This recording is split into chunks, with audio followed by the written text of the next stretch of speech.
Salut à vous, salut les amis. Je vais tout de suite vous dire qu'il est possible que la chaîne disparaisse un de ces jours. Et les chaînes qui parlent de géocentrisme, ou simplement qui critiquent, qui remettent en question un modèle accepté aujourd'hui, se font très sévèrement attaquer par des trolls bénévoles à mon avis. Donc vous inquiétez pas, de toute façon, si la chaîne disparaît, j'en aurais déjà dit pas mal. J'ai déjà lancé un peu toutes les pistes en ma possession parce que je connais pas grand-chose. Je vous ai simplement parlé de ce que je connaissais un peu. Donc si vous voulez être sûr de les avoir ou de les avoir vus, téléchargez assez rapidement les vidéos de cette chaîne, au cas où ça disparaîtrait quoi.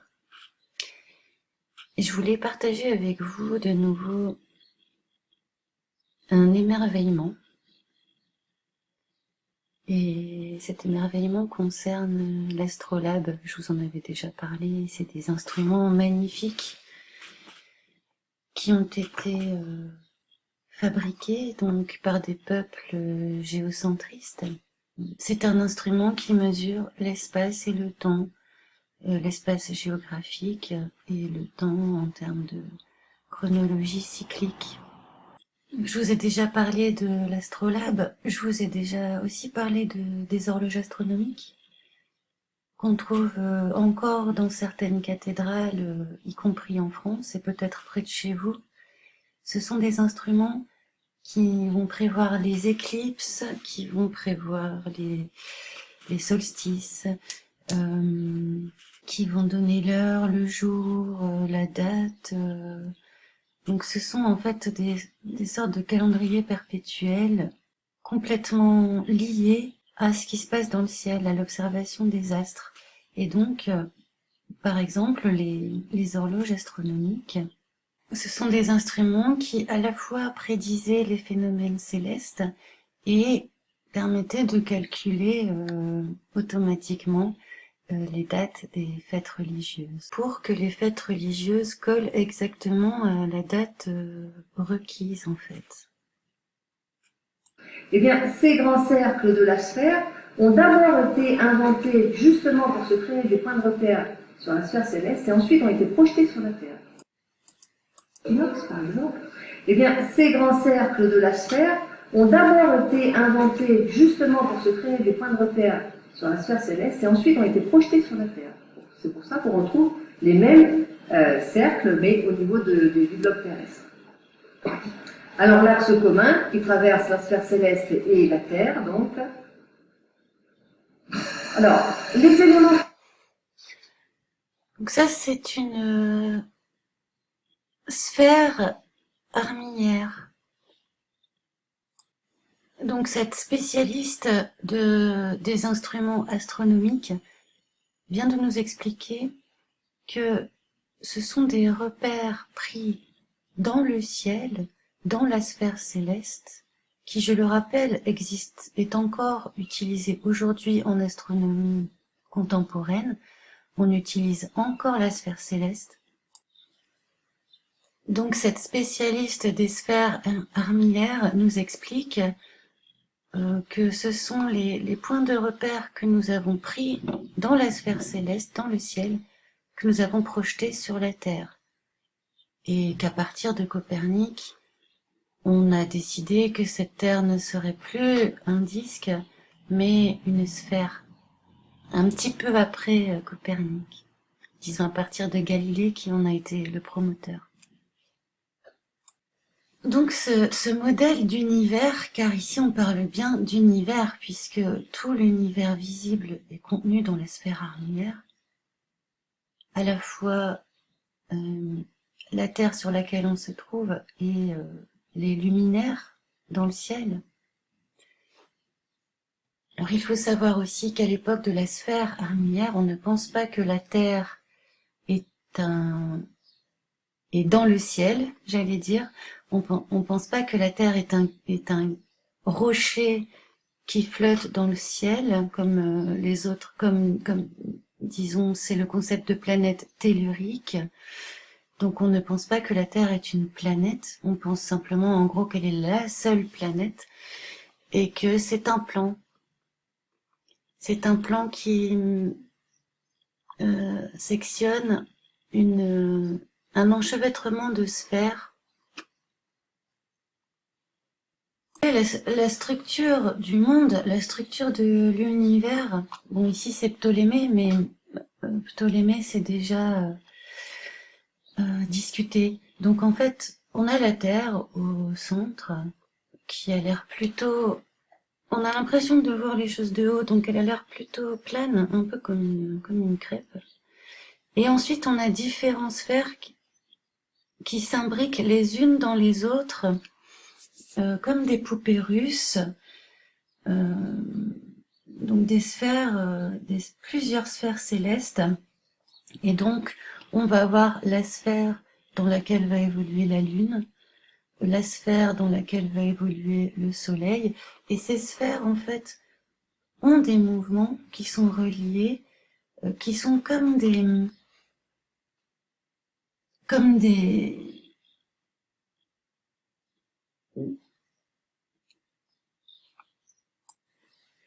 mécanismes qui s'enchâssent les uns dans les autres et dont Dieu serait le premier moteur, ou alors le dernier moteur, parce qu'il faut bien un moteur premier, une cause première pour déclencher un mouvement, même si d'autres mouvements derrière peuvent s'imbriquer les uns dans les autres.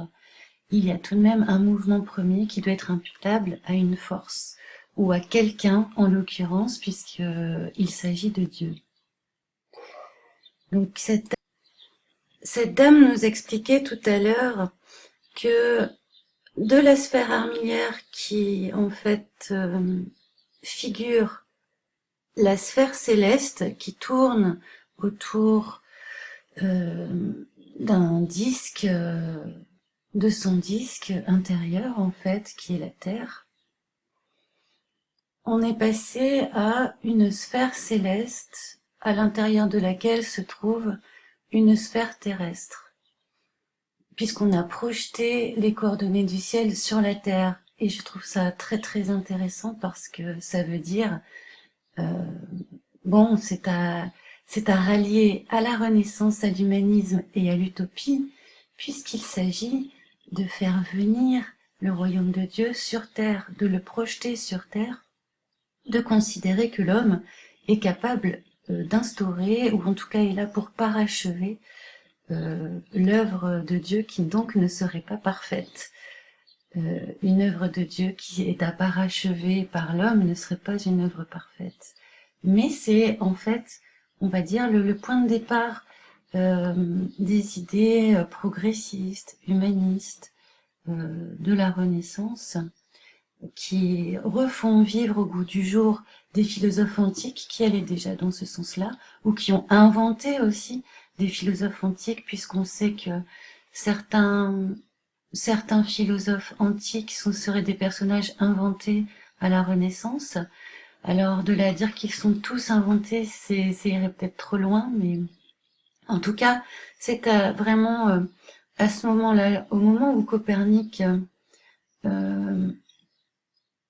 fait passer la Terre dans le ciel, parce que ça devient un caillou dans le ciel, comme les autres cailloux dans le ciel, entre guillemets, et les étoiles errantes, celles qui étaient dans des cieux séparés, dans des sphères séparées qui sont des cieux, qui sont numérotés, premier ciel, deuxième ciel, troisième ciel, quatrième ciel, cinquième ciel, sixième ciel, septième ciel, qui est resté dans le langage le septième ciel. Donc, non seulement on a projeté les étoiles et ce qu'il y avait dans le ciel, en tout cas, tous les astres, non seulement on les a projetés sur le territoire terrestre, sur nos cartes, en faisant des cartes sphériques, donc des globes terrestres, en représentant la Terre sous forme de globe. Et en même temps que ça, cette Terre globe s'est retrouvée projetée dans le ciel, alors que jusque-là, il y avait toujours eu une nette séparation entre le ciel et la Terre. Il fallait pas mélanger les deux. Et là, maintenant, la Terre, en forme de globe, devient en forme de globe et se retrouve projetée dans le ciel au milieu d'autres globes. Et donc, logiquement, va naître cette idée que au XXe siècle, quand on aura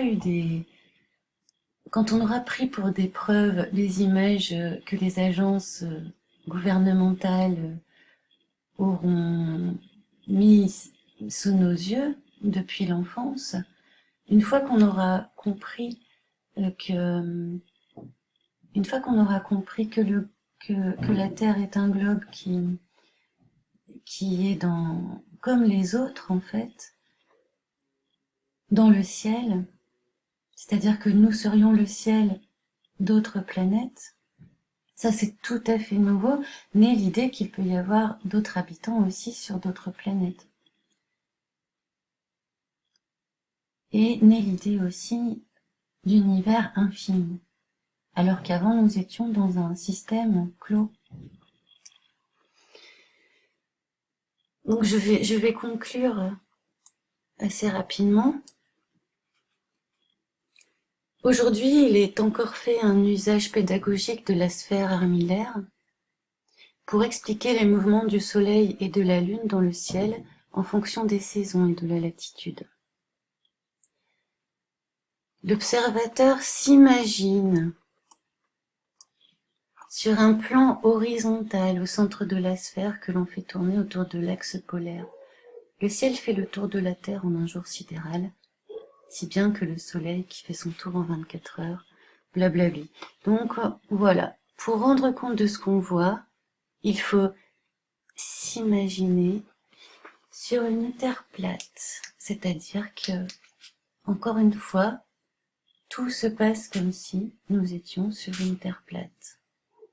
Alors maintenant, peut-être qu'on n'est pas sur une terre plate, mais que, effectivement, comme il est dit ici, ce sont nos perceptions qui nous font croire que nous sommes sur un disque au milieu d'une sphère.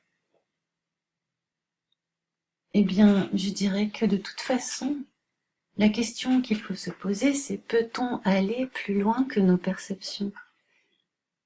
Si nos perceptions nous amènent à devoir nous imaginer sur un plan horizontal, c'est peut-être parce qu'il y a une coïncidence entre nos perceptions et la réalité. Et si tel n'était pas le cas, s'il n'y avait pas de coïncidence possible entre nos perceptions et la réalité, il serait totalement illusoire de vouloir surmonter des lacunes supposées de nos sens par des instruments soi-disant objectifs. La machine n'aura jamais le plein accès au réel comme nous pouvons avoir accès au réel.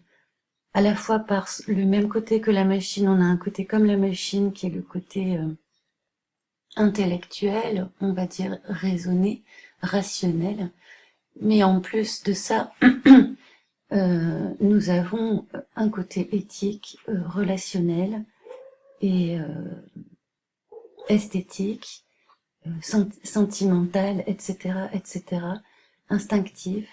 Et tout ça, ça fait la richesse de l'être humain et ça fait la richesse de ses perceptions.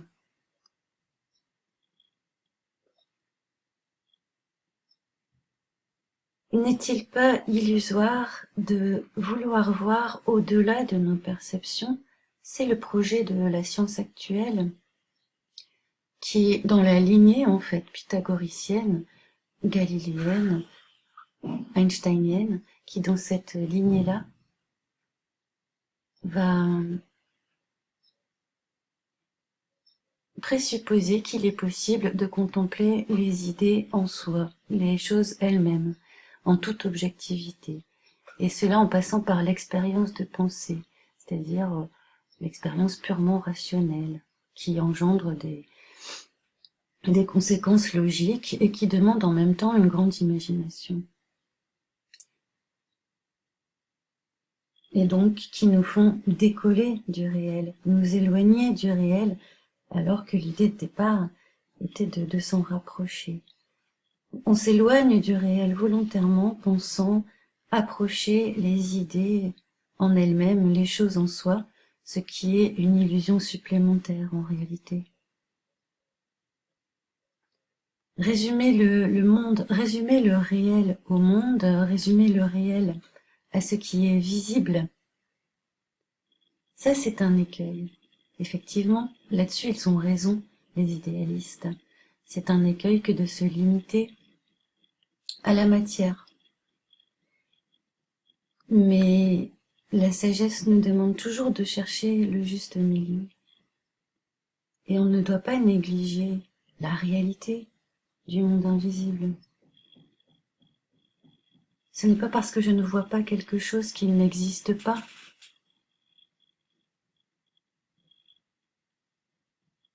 Ce n'est pas parce que je ne connais pas quelque chose qu'il n'existe pas. Ce n'est pas parce que j'ignore quelque chose que ce n'est pas vrai. Et tout ça, c'est un chemin de maturité que nous allons devoir, j'ai l'impression, réinvestir.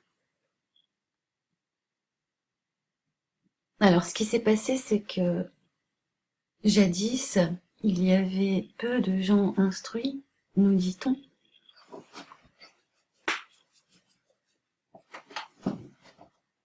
Bon, je pense en avoir dit assez pour aujourd'hui. Et donc, ne vous inquiétez pas si la chaîne disparaît contre mon gré, ou d'ailleurs selon mon gré, je dirais, parce que elle est pas destinée à durer de toute façon. Mais ne vous inquiétez pas, on se retrouvera d'une manière ou d'une autre.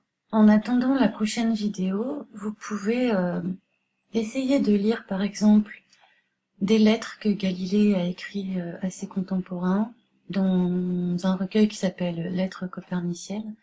Vous pouvez lire aussi,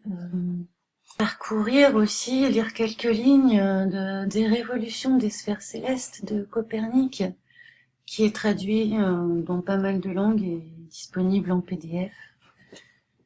Donc comme son nom l'indique, cela explique l'imbrication de sphères les unes dans les autres.